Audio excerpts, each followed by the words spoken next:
Obrigada, bom dia. Eu vou falar português, devagar, para compreenderem. Vou tentar devagar. Para introduzir, isto é uma exposição que eu montei dentro do contexto da Associação Centro da Terra. A Associação Centro da Terra é especificamente focada para a construção com terra. Nós somos um grupo de pessoas ligadas à investigação, à construção, ao projeto para a construção em terra e valorização do património, mas a exposição especificamente resulta da minha experiência como arquiteta e na minha tentativa de construir. E a terra, embora teoricamente seja algo que está disponível em praticamente todo o mundo, debaixo dos nossos pés, e por isso é só tirar para construir, não é bem assim. Nem sempre a terra tem as características necessárias para a construção. Muitas vezes a terra que não está assim tão disponível quanto isso, e eu especificamente tenho tido muitas experiências desse género, porque eu sou do Porto, tenho trabalho, grande parte do meu trabalho é no norte do país, onde temos muita pedra. Por isso, não há capacidade de escavação para eu retirar a quantidade de terra que necessito para construir, e ainda mais é uma terra que tem muito pouca argila, o barro. E o barro é essencial para nos fazer a ligação e fazer com que a nossa mistura tenha as características necessárias para trabalhar. Isto são algumas das questões que se põem quando nós queremos construir com terra. Mas muito mais importante que isso, e eu ontem já vos falei um bocadinho que o meu processo dentro da terra começou na Índia e depois vim para Portugal. E quando chego a Portugal estava o boom da construção, que já anda há muitos anos, e aqui continua, em Espanha a mesma coisa. Por isso, onde quer que nós vamos, há movimentos de terra. Nós vemos a terra a ser movimentada. E a pergunta é, para onde é que vai? O que é que acontece a essa terra? Quando eu chego a Portugal da Índia para querer implementar isso, eu disse, isto vai ser fácil, eu vou às obras. Pergunto se posso ficar com a terra e eu fico com ela e construo. Não é assim tão fácil. Porque o empreiteiro entra na obra, faz um movimento em 2, 3 dias e sai. Não é? E eu preciso de tirar a amostra, avaliar a amostra, fazer as alterações necessárias, ver se aquela terra tem as características que eu preciso, para depois dizer preciso de X toneladas, X metros cúbicos de terra para construir. E isto tem um processo mais alongado do que o processo do empreiteiro dentro do estaleiro. O que isto significa que há necessidade de um planeamento mais prolongado no tempo. Conclusão, será fácil? Eu vou ao município e o município dá-me essa informação. Não existe informação. Por isso existe toda esta dificuldade de gerir. Muito embora haja alguma legislação, a maioria dessa legislação não está a ser implementada, e depois nós temos outra situação que é, embora a legislação diga que o empreiteiro tem que retirar aquela terra do estaleiro e levar para um estaleiro de recolha, ou seja, um aterro, nós sabemos que andamos no meio do monte e muitas das vezes a terra está largada no meio do monte junto com lixo. Isso leva à descaracterização de paisagem e leva à poluição da terra em si. Muitas das vezes vem com tintas, com óleos, e tudo aquilo fica completamente poluído, e aquela terra nunca mais nós temos condições para utilizar. Por isso, também existe essa questão de ver se a terra está em condições para ser utilizada nas nossas casas. Porque supostamente nós dizemos que a construção em terra é a nossa pele e purifica o ar que nós vamos respirar, e se essa terra estiver poluída, estragou tudo. Por isso, eu vou-vos dar aqui uma introdução um bocadinho teórica. Isto é uma introdução para a exposição, por isso eu vou iniciar aqui uma exposição mais teórica, com mais números, para nós realmente nos assustarmos um bocadinho, e depois vamos para a exposição. Por isso, a nível global, nós extraímos 90 bilhões de toneladas de recursos naturais. Quando falamos em recursos naturais, todo o tipo de recursos naturais que utilizamos na nossa vivência como ser humano no planeta. sendo que 2,12 bilhões são resíduos que são descartados também todos os anos. Por isso, nós retiramos da natureza e depois devolvemos em resíduos, sem ser tratados na maioria das vezes. Estamos a falar em números muito grandes. A nossa construção convencional, muito embora fale em reciclagem, regeneração e tudo isso, a realidade é que durante muitos anos nós tínhamos a retirada da natureza, a extração, a preparação, ou seja, a transformação, a construção, o nosso uso da casa, preservação e manutenção da casa, e depois chegamos ao fim da vida do edifício, que será reciclado agora nesta nossa nova abordagem, mas na maioria das vezes é desmontado e é para aterro. E estes aterros são anos e anos e anos de cada vez mais construção que se vai acumulando na natureza e vai fazer o quê? Vai poluir toda a nossa base, que a nós, construtores de terra, é o nosso material de trabalho. Por isso, a tendência, se isto já acontece durante estes anos todos da nossa presença do planeta, da forma como a humanidade tem crescido e a forma como o mercado imobiliário tem crescido, cada vez temos mais construção, a tendência é piorar radicalmente todo este panorama. Por isso, especificamente, nós temos no setor da construção aterros em que anualmente temos cerca de 400 bilhões de toneladas ano de material inerte, agora já estou a falar em material inerte, que é colocado para aterro, e na realidade os resíduos de construção, uma minoria é reciclada e reutilizada, e por isso vai tudo para estes aterros. Finalmente, começa a haver algum movimento a nível da Europa no cuidado com estas situações. Entretanto, as Nações Unidas, com a Organização Mundial da Saúde, desenvolveram os Objetivos para Desenvolvimento Sustentável, e aqui eu foco dois deles, que é fazer as cidades e assentamentos humanos inclusivos, seguros, resilientes e saudáveis, e o consumo e produção responsável, ou seja, aqui nós encaixamos aqui exatamente esta questão de o resíduo da terra, a origem dos nossos materiais e como vamos trabalhar toda esta envolvência ligada ao mercado da construção. Por isso, de uma economia linear que caracterizou a nossa presença, estamos no desenvolvimento, numa tentativa de uma economia de reciclagem, pelo menos é assim que se dizem. Agora fala-se em economia circular, mas a implementação real disso tem um processo longo. E ainda há muito a fazer. Isso também parte de nós ter esse cuidado, nós arquitetos, nós engenheiros e nós empreiteiros e executores de obra.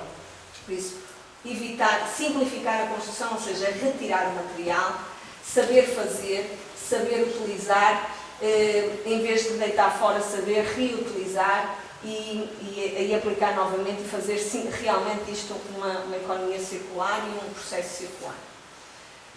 O ponto de partida para a reutilização do solo escavado inicia em 2008 com uma diretiva, só que na realidade isto é muito pouco aplicado e ainda está muito pouco desenvolvido a nível de execução. Por isso há aqui vários momentos de análise da situação a nível da Europa e finalmente em 2020 temos o Plano de Ação de Economia Circular para uma Europa limpa, mas o que acontece é que qualquer substância ou objeto que o titular deite ou pretenda ou seja obrigado a descartar é considerado, que é o caso do solo escavado, é considerado um resíduo. Okay?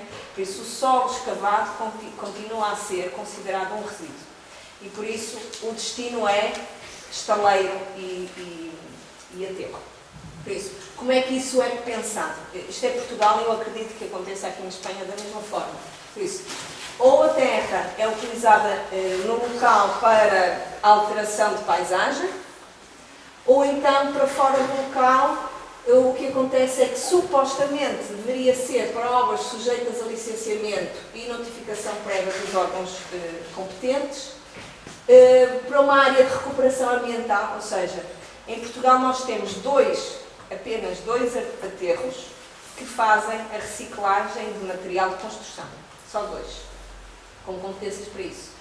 E então como é que isso funciona? Essa entidade adquire ou pede a utilização de um determinado local onde, por exemplo, aconteceu uma mina, uma escavação, e a ideia é eles com o solo que vão recebendo, ou seja, os resíduos de construção que vão recebendo, que vão reciclando, vão preenchendo essa lacuna. E é assim que é visto estas situações. Mas pelo menos essas duas empresas já fazem a separação dos materiais e já lhes dão diferentes utilizações e possibilidade de reutilização. Mas o solo, na sua maioria, é descartado e vai para o tal buraco. Mais grave, quando vamos a estes aterros, eu pergunto que tipo de terra é que têm disponível. E o que eles fazem é, eles aproveitam as areias, as gravilhas e a argila, que é o que eu quero, vai para o buraco, não interessa para ninguém. Por isso, aquilo que me interessa a mim, na maioria das vezes, é completamente descartável. Agora, como é que eu consigo chegar a ele? Não é? É muito difícil, porque estas próprias empresas admitem que os empreiteiros preferem largar na paisagem até ter que levar lá, que têm que pagar, embora seja um pagamento muito reduzido, é sempre um custo, não é? Por isso, mesmo indo até elas, eu tenho dificuldade em ter o solo para o público, não é? Por isso, a tendência é levarem para lá, normalmente, o entulho da reabilitação, que no fundo eles fazem a demolição, e esse entulho que precisa de ser separado vai para esses estaleiros. Mas a terra, de movimentos de terra, muito dificilmente vai para lá. Depois, por isso, temos a cultura de final de aterros sanitários e, mais grave ainda, que é o que se encontra mais, que é a fotografia que temos por trás e temos aqui, é que as câmaras municipais, ou seja, o município tem o poder de, se o empreiteiro lá for e perguntar, posso usar a terra, posso levar a terra para um terreno qualquer, o município dá-lhes autorização para largarem onde quiserem. Neste caso, é uma obra que está a acontecer no norte de Portugal, na Póvoa de Lanhoso. Teve uma escavação enorme, com rebentamento de pedra, granito e tudo. E o que aconteceu é que havia um terreno ao lado da autoestrada e eles pediram autorização e está este lindo serviço ali à frente de todos. É verdade que tem uma vantagem, é terra limpa, não tem resíduo, mas estraga-nos completamente a paisagem. Por isso, o que é que nós temos que entender agora, tentando, a maior parte de vós se calhar já sabem, que estão dentro da bioconstrução, mas aquilo que nós temos que compreender é que temos uma primeira camada de terra, que é a terra orgânica, que deve ser utilizada para a paisagem. A terra que nós usamos para a construção está abaixo dessa terra orgânica e, por isso, estes movimentos de terra também têm que haver o cuidado da parte do construtor de saber separar e não fazer a mistura, porque senão aí não há possibilidade real de utilização. E depois, a aplicação nas diferentes técnicas construtivas. Nós temos isto a acontecer ao longo dos tempos. Eu dou-vos aqui alguns exemplos. Esta, que eu acho que vocês conhecem com certeza, é um exemplo espanhol, com um trabalho incrível, que era suposto ter vindo cá no banho. Era suposto ter vindo também muito interessante o trabalho deste arquiteto que ganhou o prémio Pritzker, sempre.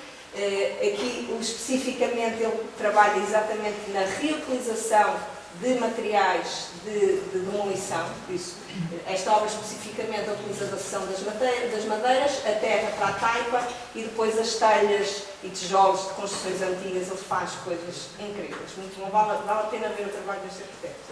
Depois a construção maior de construção do mundo de taipa. Por isso, o que nós estamos aqui a falar é de uma construção em terra e por isso queremos que realmente este ciclo seja fechado. Teoricamente ele é, na prática não é bem assim. esta exposição e esta minha conversa é para sensibilizar o público, mas principalmente sensibilizar todos nós que estamos ligados a isto, que isto se torna também uma possibilidade de criar mercado para este material. A terra não tem tido muito sucesso porque foi descartado da construção, foi visto como um material que é vulnerável e sem garantias. É completamente ao contrário, nós sabemos disso e tivemos ali aqueles exemplos, e por isso há aqui a possibilidade, temos que fazer do material algo capaz de estar dentro do mercado da construção para que realmente ele seja valorizado. Isto eu já aprendi ao longo destes anos. Se nós não colocamos no mercado, ele continua a ser desvalorizado. E as pessoas não compreendem o quanto podem ganhar com ele. E esta exposição surge exatamente disso. É, primeiro, haver um movimento e uma procura de perceber como é que isto está a ser implementado e o que é que deve ser alterado, e depois como é que nós podemos colaborar para que este material entre no mercado e se torne realmente valorizado e apareça dentro das nossas casas e na maioria da construção com mais facilidade. Por isso, temos aqui realmente um material que sai da natureza e volta à natureza, ou seja, é regenerativo, ou seja, nós conseguimos fazer com que ele passe por este todo o processo, seja regenerado e volte à natureza, ou seja, reutilizado e então constantemente está dentro das nossas construções. Este evento foi muito focado na área da reabilitação e aqui há outro pormenor importante que eu aqui não falo e vou-vos falar, que é a questão da reutilização da terra na construção. Eu até agora estou-vos a falar em solo escavado, mas nós temos constantemente património a ser destruído, património em terra a ser destruído e, mais uma vez, o que é que acontece a essa terra? Ela tem a vantagem que pode ficar logo no local, ser espalhada e pronto, e ficou ali. Mas a realidade é que nós esquecemos que, se sabemos trabalhar com a terra, aquela terra já está com a mistura certa, está prontinha para ser desmontada e voltada a utilizar. Por isso é isso que esse conhecimento é necessário transmitir. Eu já tenho ali a mistura feita, já tenho tudo prontinho, só tenho que, se está degradado, desmontar, misturar, adicionar água, fazer algumas correções pequenas e voltar a utilizar. Quando eu falo nisso, falo em todas as técnicas construtivas, até o entraçado. Entramado. Que é o nosso tabique. Portugal tem um património enorme de entramado, que tem muitas das vezes a mistura de cal. Isso não impede de modo nenhum a reutilização, implica uma correção, não é? Por isso nós podemos picar as paredes que estão danificadas, aqui é outra coisa que é importante. Na maioria das vezes as paredes estão impecáveis e precisam de pequenas intervenções. A tendência é picar tudo, deixar a madeira à vista e depois meter o painel de peladura ou de gesso por cima, que é o mais fácil e que agora é utilizado. Na realidade, tudo isso, se foi retirado, pode ser misturado, como é que se diz? Moído, não é? Moído, misturado e voltar a aplicar novamente. Por isso, aquilo que a maioria das vezes as pessoas acham que é uma construção mais cara reabilitar, não é, porque o material já está lá dentro, é só saber voltar a utilizá-lo no local. E eu agora convidava-vos para nós estarmos aqui a olhar para isto. Vamos para a exposição, que na realidade eu estou a falar da exposição que está aqui à nossa frente. Era só para vos dar uns números mais interessantes. Eu vou só passar aqui por isso. Benefícios do aproveitamento do solo de escavação. Redução da distância entre transporte e descarte. Está no local, está feito, temos que ir a um aterro o mais próximo possível da nossa obra, ele está a ser utilizado. Redução dos custos associados ao descarte. Preservação da capacidade do aterro, ou seja, esses aterros, essas empresas que têm que preencher aqueles buracos, eu tenho uma que está interessada nesta questão de como usar a terra que entra lá para dentro, exatamente para ter um tempo mais prolongado de utilização do aterro. Se eles preencheram o buraco muito rapidamente, depois têm que ir para outro sítio. Por isso, isto também ajuda nestas entidades. Redução dos impactos ambientais e ecológicos, já temos falado. Conservação dos recursos naturais minerados, reduz o consumo de novos materiais, porque estamos a utilizar materiais que já existem ou então que estamos a tirar da natureza já automaticamente. Incentivo para a construção interna e construções mais ecológicas, obviamente. Criação de ecoprodutos, que é isso que eu estou a falar, no mercado da construção. Criação de novos postos de trabalho, porque não há conhecimento, não há... os empreiteiros e as pessoas que trabalham nas obras não sabem trabalhar com isto, por isso é novos ofícios, ou então buscar o conhecimento que já está nos locais e que foi esquecido. E cá está a recuperação de saber da cultura construtiva local.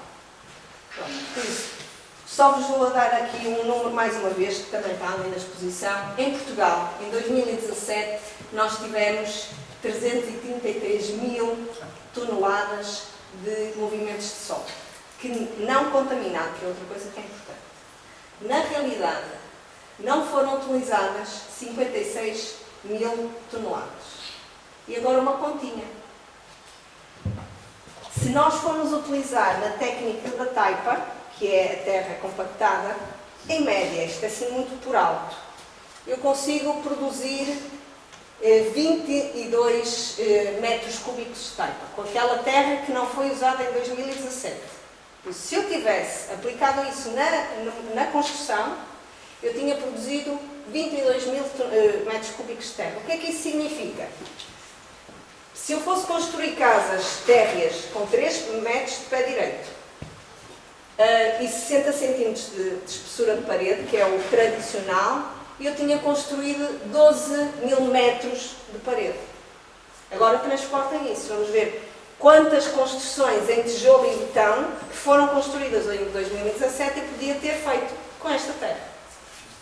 Por isso aqui está a mais-valia e a vantagem de saber dar valor ao material e trazê-lo para o mercado. Não. O que eu vos mostro, e agora eu peço-vos para virem ver a exposição, são, isto, não, obviamente que eu não sou idiota, que descobri isto agora, não sou a única, isto já tem sido pensado por todos os nossos colegas na área da construção e já há muito trabalho desenvolvido nesta área. Em França, o solo escavado do desenvolvimento do metro em Paris criou aqui exatamente um ciclo, que é ciclo terra, que é exatamente a ideia de utilização dos solos extraídos destas obras. E daqui saem vários produtos. Por isso, eu convido-vos a virem para a exposição, em vez de estarmos a olhar para aqui e falarmos um bocadinho sobre ela. E depois a outra situação é, ou procurar dentro de obras próximas que estejam a fazer movimentos de terra e possas ir lá buscar essa terra, ou então ir ao mercado. Nós ontem vimos algumas formas de utilização, quer nos reborros da aplicação direta, quer no entramado, que nos foi mostrado na oficina, e seja mais fácil também comunicar com o cliente e mostrar-lhes as características, a qualidade e garantias, porque o produto ao entrar no mercado vem com uma ficha técnica, enquanto segurança à parte ao cliente, e torna também para nós, projetistas, ser mais fácil a comunicação com o público em geral. Temos também aqui outra situação em França da construção ciclo da terra crua. Todos eles fazem a questão de reutilização de terras de escavação. Depois na Suíça temos o Terra Block, que se focaram muito mais na produção de BTC, aquilo que nós chamamos de BTC, que é o bloco de terra comprimido, com diferentes configurações para diferentes utilizações. Também tem um trabalho muito interessante. E mais interessante é nós podermos ver aqui perfeitamente que, quando construímos em terra, não é obrigatório fazer o reboco e a pintura.